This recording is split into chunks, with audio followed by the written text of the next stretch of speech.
Sa video natin ito mga boss, pag-usapan natin yung iba't ibang materyales sa construction. Kaya lang mga boss, bago tayo mag-umpisa, huwag nyo po sanang kalimutang pindutin muna yung like, isama nyo na rin po yung subscribe tsaka notification bell. Okay, umpisahan na po natin yung topic natin. Ang una nating pag-uusapan mga boss ay ang tungkol sa bakal na ginagamit natin sa construction. Ang uri ng bakal na ginagamit sa construction mga boss, ang una yung deformed steel bars.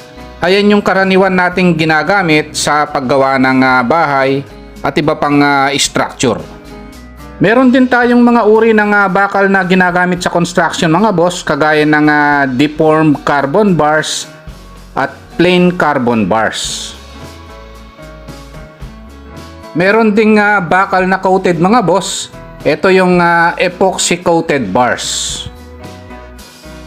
Ang ilan pa sa mga uri ng bakal na ginagamit sa construction mga boss, merong hot rolled deformed bars, cold work steel bars, mild steel plain bars, pre-stressing steel bars.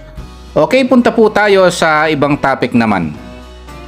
Ang susunod na pag-uusapan natin mga boss ay ang buhangin naman, no? Ang pinakakaraniwang ginagamit na buhangin mga boss sa paggawa ng bahay ay ang river sand, no? Meron ding manufactured sand at meron ding iba pa.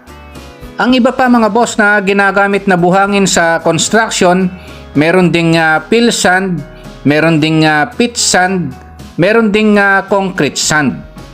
Ayan yung ibang mga buhangin na ginagamit sa construction mga boss. Okay, punta po tayo sa susunod na topic naman. Ang susunod na materyales na pag-uusapan natin mga boss, etong uri ng semento.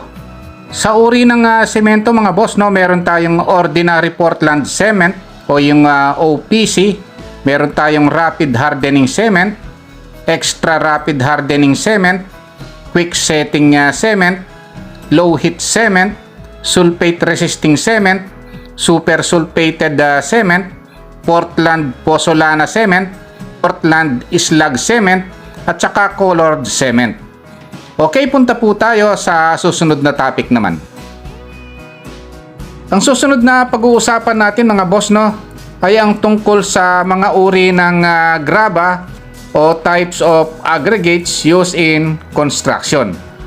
Yung graba at saka yung coarse aggregates, parehas lang po yan mga boss, Ang una mga boss, angular aggregates.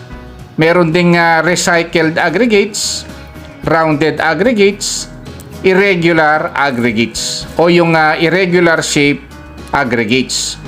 Okay, ayun lang mga boss, Kung nagustuhan niyo itong video natin, huwag niyo po sanang kalimutang pindutin yung like, isama niyo na rin po yung subscribe tsaka notification bell. Thank you very much and God bless po sa inyong lahat.